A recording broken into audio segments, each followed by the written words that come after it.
벌써 11월이 됐네요. 11월 그러면 하나의 끝자락에, 한 해의 끝자락에 접어들게 되는데, 그래서 교회는 이 11월을 감사의 달이라 그렇게 얘기를 합니다. 감사의 달. 물론 11월 달이 추수감사절이 있어서 감사의 달이 되기도 했지만 하나의 끝자락에 놓여있기 때문에 한 해를 되돌아보고 우리에게 주신 하나님의 은혜가 무엇인지를 점검해보는 그런 달이기도 하고, 또 모든 추수를 끝내는 달이기도 합니다. 그래서 농사를 잘 짓게 해주신 하나님 앞에 감사할 수 있는 기회가 11월 달에 있기 때문에 이 11월을 감사의 달이라 그래요.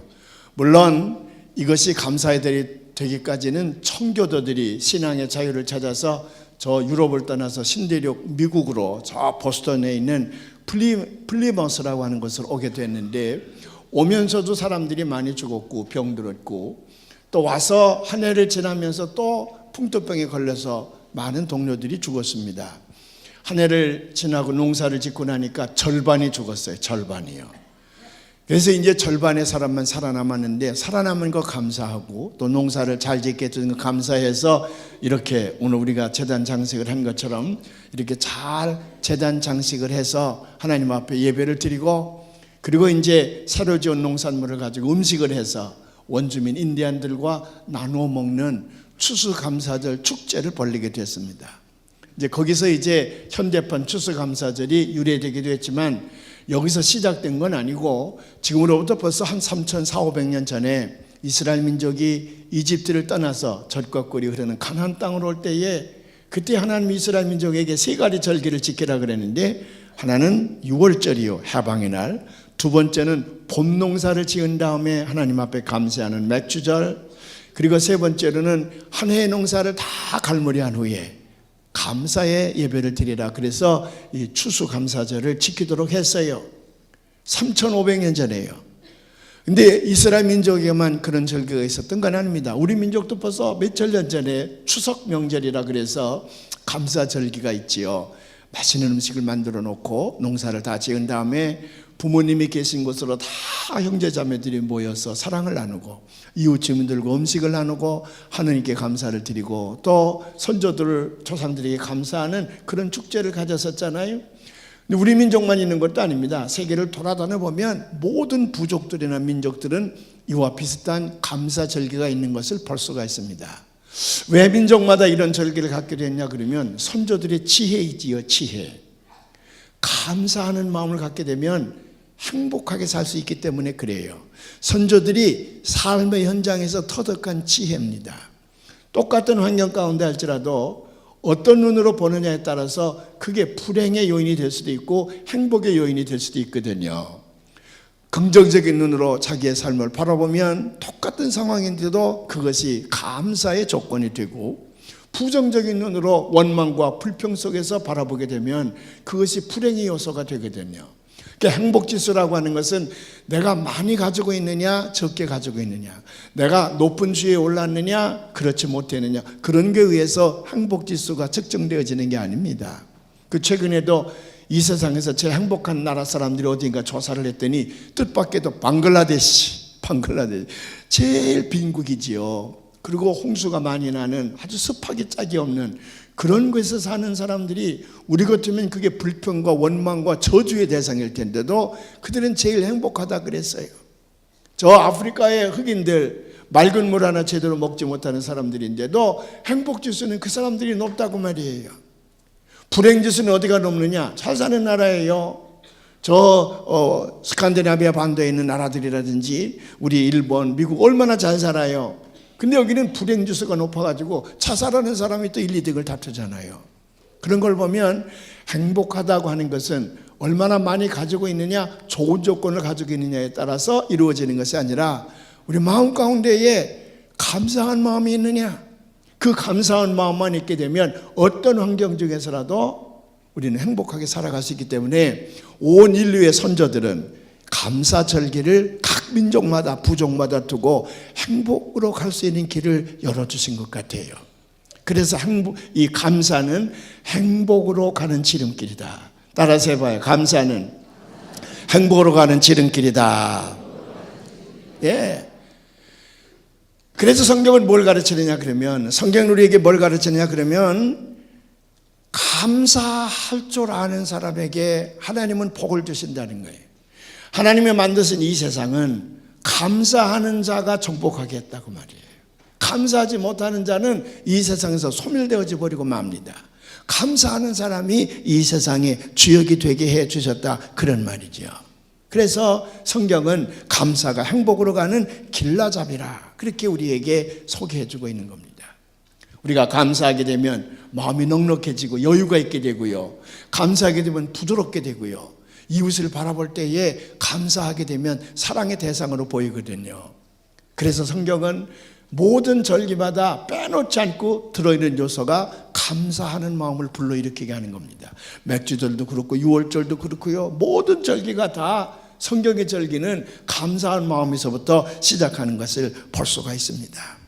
특별히요, 풍족할 때에, 여건이 좋을 때에, 그때도 물론 감사하는 것이 좋지만, 그렇지 못할 때에, 역경과 고난 가운데 있을 때에 거기서 감사 요소를 찾아내게 되면 그 역경과 고난을 비범한 축복의 기회로 바꿔낼 수가 있다고 하는 얘기거든요.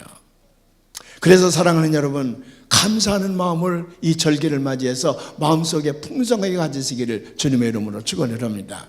감사절기가 돌아오게 되면 제가 늘 잘 읽는 성경 말씀이 하박국에 있는 말씀이거든요. 하박국 3장에 있는 말씀인데 아마 여러분들도 많이 읽을 거예요. 우리 한번 다 같이 봉독해 보십시다. 비록 무화과 나무가 무성하지 못하며 포도나무에 열매가 없으며 감람나무에 소출이 없으며 밭에 먹을 것이 없으며 우리의 양이 없으며 오양간에 소가 없을지라도 나는 여호와로 말미암아 즐거워하며 나의 구원의 하나님으로 말미암아 기뻐하리로다. 주 여호와는 나의 힘이시라. 나의 발을 사슴과 같게 하사 나를 나의 높은 곳으로 다니게 하시리로다. 아멘. 이런 감사가 여러분에게 풍성하기를 주님의 이름으로 축원을 합니다. 바울과 실라도요, 오늘 말씀 속에서 보면 고난과 역경 가운데에서 하나님 앞에 감사했더니 그들에게 새로운 세계, 축복의 세계를 열어주었다고 하는 본보기를 이 사건을 통해서 우리에게 교훈하고 있습니다. 바울과 실라는 이제 믿음이 충만했습니다. 사명감에 이제 넘쳐났습니다. 그래서 이제 교회를 개척하고 복음을 전하는 일로 일생을 바치지 않았습니까?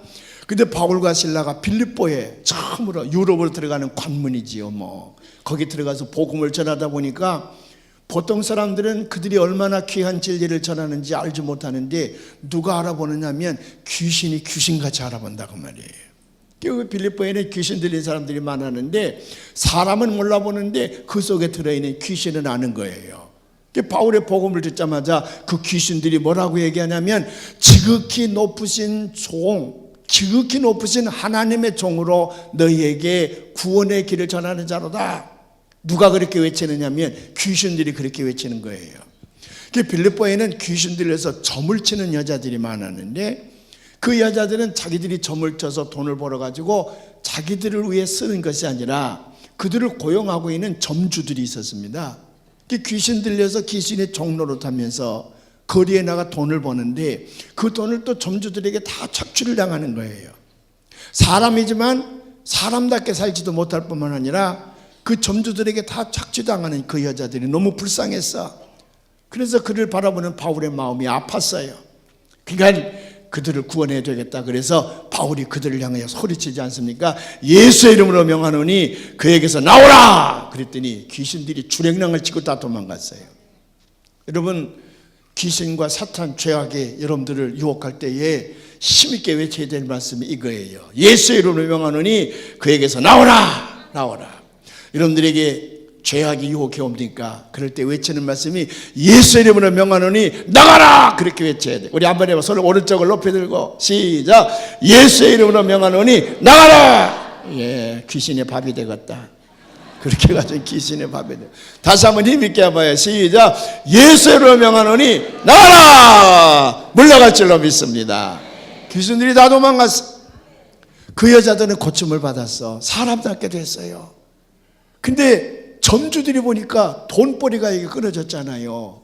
막대한 재산상의 손해를 갖게 됐거든. 그러니까는 관가에다 갖다 일로 바쳐서 말도 안 되는 이유를 들어서 바울과 실라를 관가에 고발을 했어요. 그랬더니 그 법을 집행하는 자들이, 지금으로 말하면 검찰이나 경찰들이 나와서 바울과 실라를 붙들어 간 거야.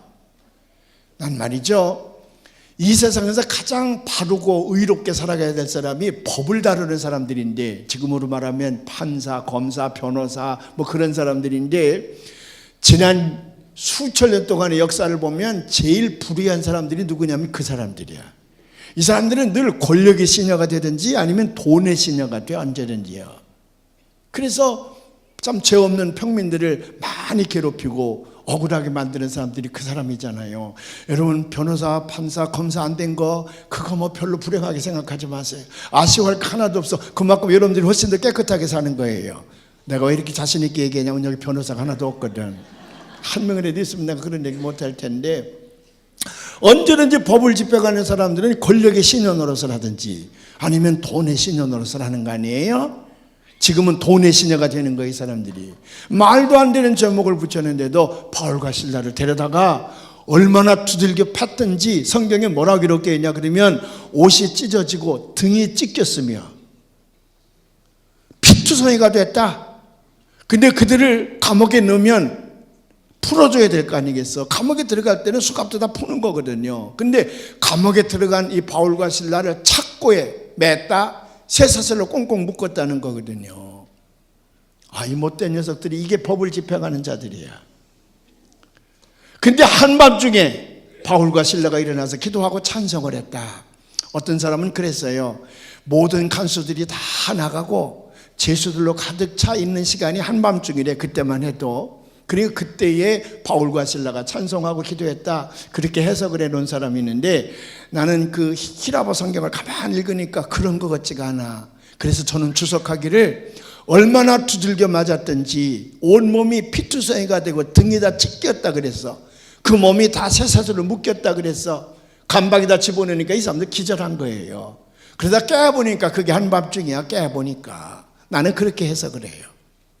깨봤더니 한밤중이야. 온몸이 얼마나 아프겠어. 쇠사슬에 꽁꽁 묶여있는 자기들의 처지가 얼마나 형편이 없어. 나 같으면 하나님 주무시는 겁니까? 뭐 하는 겁니까? 뭐 전능하신 하나님이라 그러더니 어떻게 이렇게 만들어 놓습니까? 불평하고 원망했을 텐데, 그들은 정신이 돌아오자마자 하나님 앞에 기도부터 먼저 했어. 하나님 감사합니다. 찬송했어요. 날 위하여 십자가에서 그 온 고통을 다 당하시고 우리의 죄값을 치르신 주님이신데, 내가 그 주님을 위해서 이 정도의 고난쯤이야. 얼마나 감사한 일입니까? 정말 감사합니다. 복음으로 말미암아 고난받고 있으니 이것이 얼마나 감사한 일입니까? 그들은 역으로 해석을 했어. 역으로요.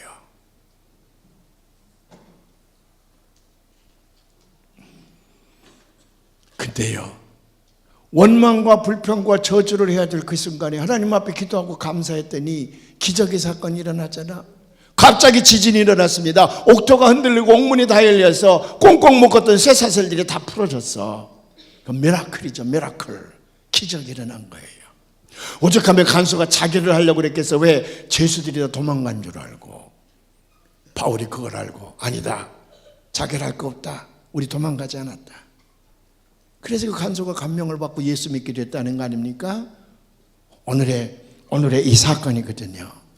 사랑하는 여러분, 오늘 이렇게 저들이 가장 형편없는 열악한 환경 가운데에서 하나님 앞에 감사하게 될 때에 하나님께서 그들에게 새로운 축복의 길을 열어주신 것을 보면, 아, 고난과 역경 가운데서 하나님 앞에 감사하게 될 때에 하나님 우리에게 새로운 세상을 열어주시는구나, 그것을 우리가 알 수가 있습니다. 여기 여러분들이 잘 아는 오프라 윈프리라고 하는 여자가 있잖아요. 방송계의 거물이에요. 이 세상에서 가장 영향력 있는 여자입니다. 뭐 생긴 건 그렇게 아름답게 생긴 건 아니에요. 자유롭게 생겼지만 그 마음이라든지 그가 많은 문제들을 접해서 풀어가는 거는 많은 사람들에게 감동을 주거든요.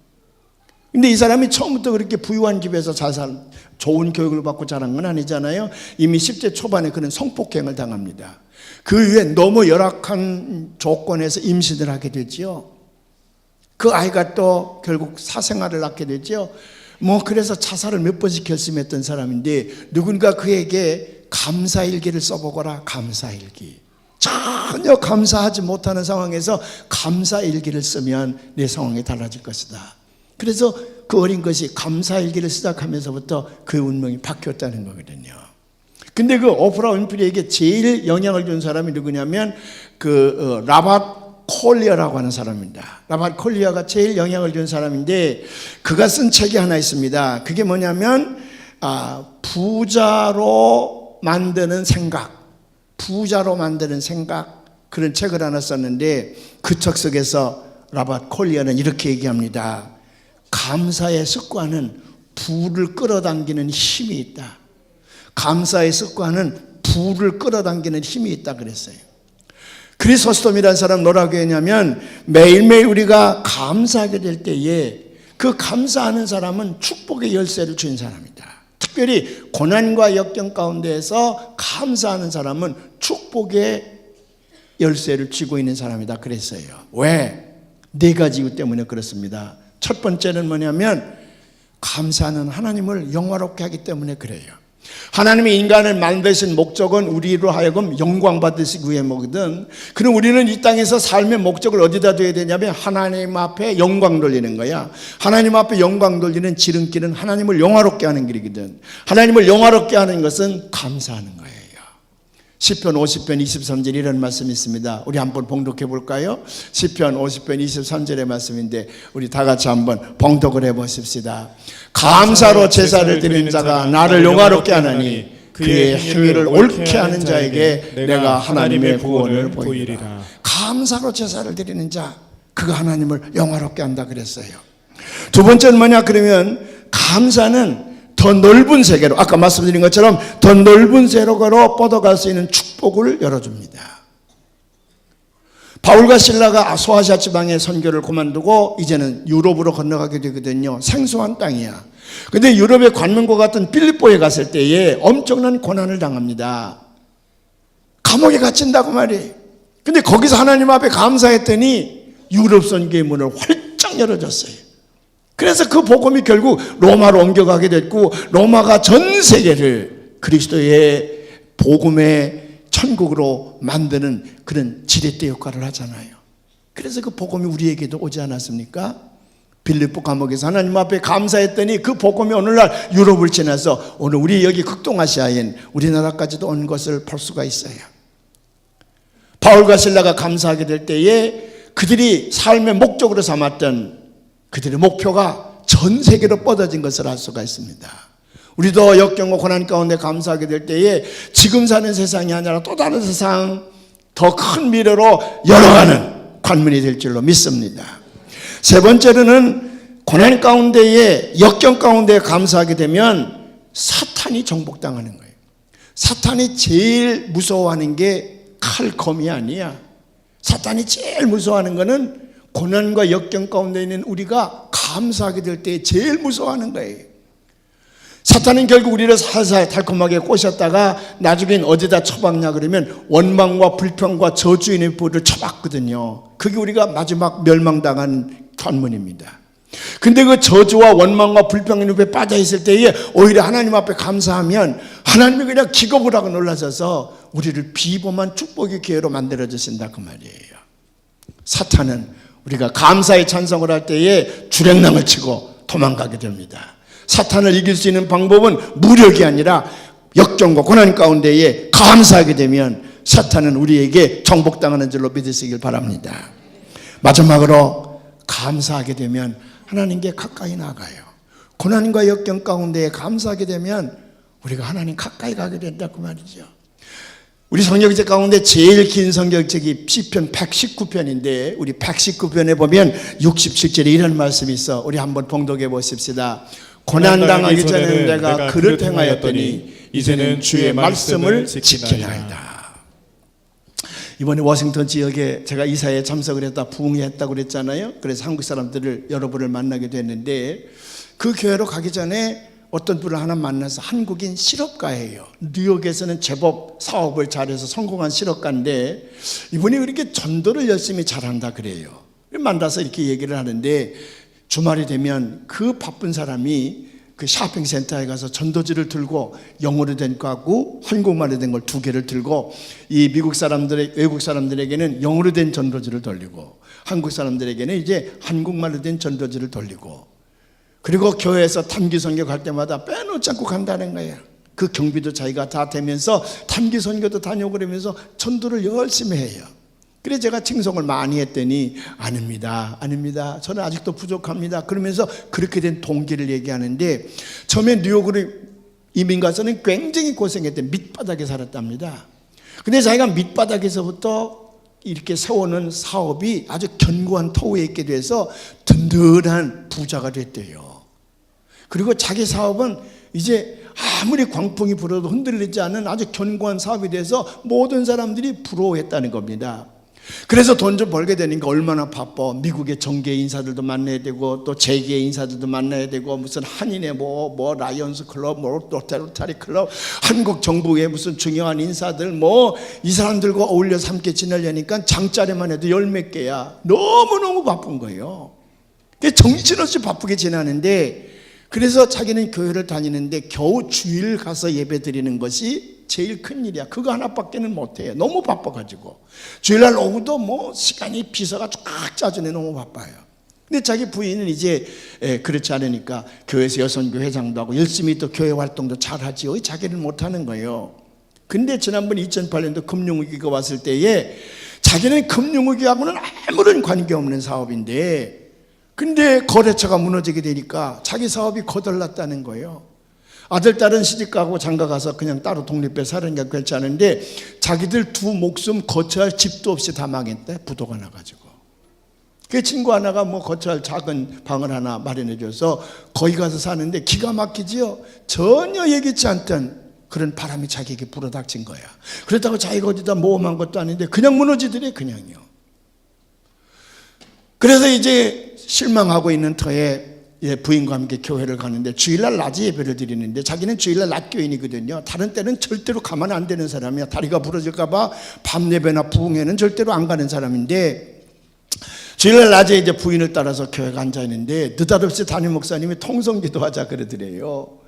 그 통성기도 하는데 자기 부인은 잘하지만 자기는 그런 거 기도하자면 1분도 못 넘기는 사람이래. 왜? 1분 하면 할 말이 없대. 그 다음부터 아시잖아요. 주님 그러고 끝나면 많은 사람인데 통성기도 합시다 그래서 뭐 왕왕 통성기도 하는데 자기가요 작심을 하고 하나님 이럴 수 있습니까? 아니 내가 뭐 잘못했다고 다 거둬간단 말입니까? 아니 머리 둘 곳이 없이 만드는 이유가 뭡니까? 내가 무슨 죄를 졌습니까? 우상을 섬겼으니까 뭐를 했습니까? 내가 부인에게 돈 잘 주고 교회다가 한 것 많냐 그래서 내가 지금까지 할 도리는 다 했는데 왜 이렇게 만드는 겁니까? 그리고 불평을 했대요.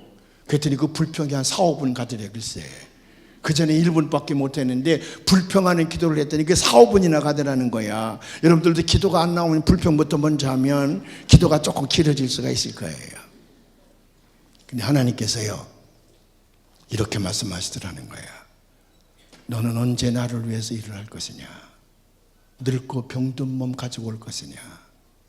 자기가 63세인데 한 번도 자기가 늙었다는 생각을 해본 적이 없어. 너무 사업에 바쁘다 보니까 젊은이 노인 할 것 없이 VIP는 뭐 다 만나는 사람이거든요. 자기는 왕성해. 늙었다고 생각해 본 적이 한 번도 없는데 하나님께서 너는 언제 나를 위해서 일할 것이냐? 늙고 병든 몸을 가지고 올 것이냐? 많이 생각하니까 자기가 63이더래요. 자기 친구들 보니까 다 물러나 뒷방 신세 같은 늙은이들이거든요. 자기도 늙은이 초입에 앉아있더래. 내가 세상 일에 너무 바빠서 하나님을 직접 내 몸으로 일해본 적이 없구나. 그런 생각이 오더래요. 근데 눈물이 막 솟아나더라는 거예요. 자기가 주체할 수 없는 눈물이 막 솟아나더라는 거야. 하나님 죄송합니다. 나는 영원히 이렇게 젊음을 가지고 살 줄 알았더니 이제 봤더니 내가 늙은이 초입에 들어섰군요. 지금 일하지 않으면 나는 정말 늙고 병든 몸을 가지고 주님 앞에 올 뻔했습니다. 너무 감사합니다. 지금 깨닫게 해주시니 감사합니다. 그래서 그때부터요 자기 부인과 함께 열심히 전도할 수 있는 길이 뭐냐 그래서 쇼핑센터에 나가고요, 단기 선교 나가고요, 그리고 열심히 그걸 하고 있는데, 그러다 보니까 이제 이쪽에 장자리들은 다 못하게 되죠. 또 거덜나니까 다 거두어가고, 돈 있을 때 날 보고 장하라 그러는 거지, 회장하라는 거지, 돈 없으면 그 사람들이 회장 맡길 리가 없잖아요. 근데 자기가 열심히 교회를 하면서 그 사람들을 보니까 내가 그 속에 들어있을 적에 그거 안 하면 큰일 나는 줄 알고 그거 해야 세상에서 성공하는 줄 알았는데, 그걸 떠나서 교회를 하면서 그거 전혀 관여하지 않으면서 옆에서 그걸 보고 있으니까 한심하게 짝이 없더라는 거야. 결국 저게 썩어질 것들인데 내가 저기에 목매고 있었나. 너무 지나온 수십 년 동안이 한심하더라는 거야. 하나님 감사합니다. 이제 늙은이 초입에서 나를 깨닫게 해주셔서 일을 하게 하시니 정말 감사합니다. 그래서 내가 샤핑센터에 가서 전도지를 돌리는데 안 받고 가는 사람이 태반이잖아요. 그래도 너무 기뻐. 왜? 내 몸으로 주를 위해서 일할 수 있는 기회를 가졌으니. 단기선교에 가서 그 원주민들, 그 원시인들 가서 그들과 함께 한 주일씩 지나고 오는 게 그렇게도 좋아. 그게 그렇게 기다려지는 거예요. 왜? 아직도 성성한 몸을 가지고 주를 위해서 일할 수 있게 됐으니. 고난과 역경이 감사하게 될 때에 나를 하나님 앞으로 끌어당기게 되는 줄로 믿으시기를 바랍니다. 그 119편 71절에 이런 말씀이 있거든요. 한번 봉독해 볼까요? 고난당한 것이 내게 유익이라, 이로 말미암아 내가 주의 율례들을 배우게 되었나이다.